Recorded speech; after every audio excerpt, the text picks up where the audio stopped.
Hello, I am posting the first message of this year, this financial year, to our members, something that I promised I would do in our mirror strategy, our business plan.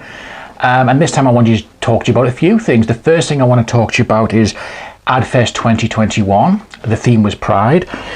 Thank you for everybody who came to make that such a big success. All of our speakers, all of our members, obviously, who made it, and the people who volunteered to help out on the day.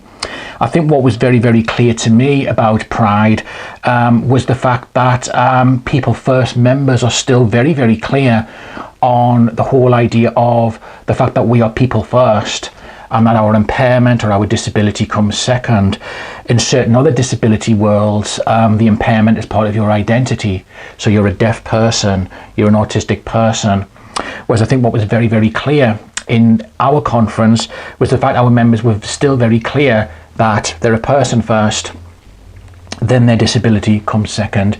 And I think that's understandable given the very different experiences that people with learning disabilities have had in their lives. And I really enjoyed the Devil's Advocacy session, the workshops that followed. But what I thought was great was how honest and open members were about their identity, about who they were. And that's what Devil's Advocacy is meant to be. It's meant to ask difficult questions, but in the hope that people aren't offended by them and give honest answers. And, you know, you passed that test with flying colours. So that was absolutely fantastic. Obviously, ADFest happened in June instead of the usual October. That was done deliberately. That's done so that in future we can hold our event in either Learning Disability Week or in Learning Disability Pride Week.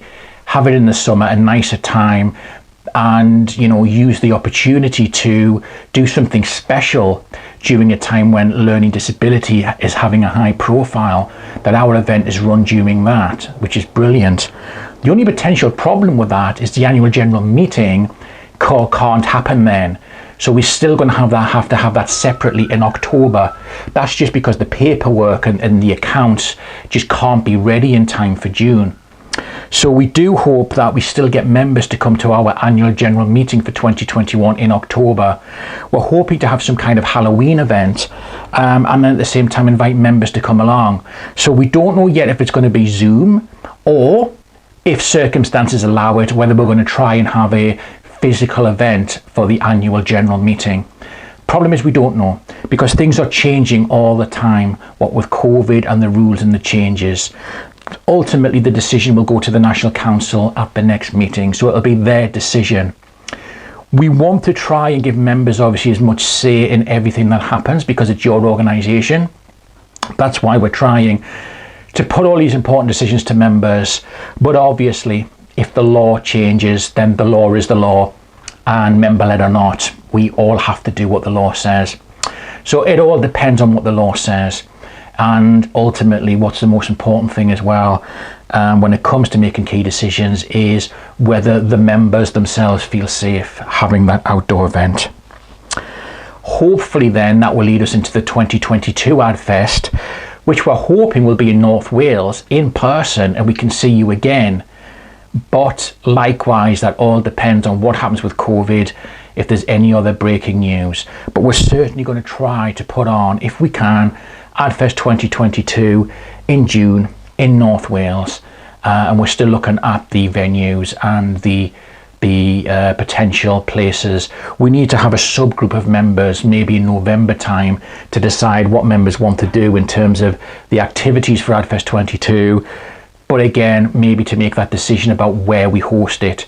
Do we host it in person? Is it safe? Do we go online? If we do have it in person, where in North Wales do we have the event? So we need to be thinking about those things. On the subject of COVID, don't forget that we have COVID weekly bulletins every week on Facebook. So in English, we have Geraint Jones-Griffiths. In Welsh, we have James Andrews. So any updates on COVID, the news in Wales, we try to put that up there for you every week. Mostly we have done. There's been a couple of times when there hasn't been any real news to post. But that's our way of trying to make sure you all know what's going on during COVID, because I know it's not an easy time. It's a difficult time and it's very hard to keep up to date with it all. I think that's the biggest problem, you know, the biggest challenge for any of us is keeping up to date, because it's constantly changing. The only thing I leave you with now is just to let you know that we are behind the scenes, as always, people first, and we are working hard to make the case for self-advocacy. Obviously, we know there's still that battle to make self-advocacy known. There are things going on in the background, things we're thinking about, fingers in certain pies to keep making that case. I don't want to report anything to you about that now because nothing's concrete.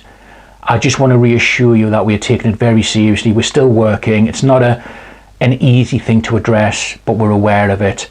And, we are going to be trying our very, very best to take that forward. And I think finally, before I shoot off, is just to say, Philippa Davis, our Mirror Coordinator, is starting to go around now local groups to see if or how All Wales People First can help groups during these times.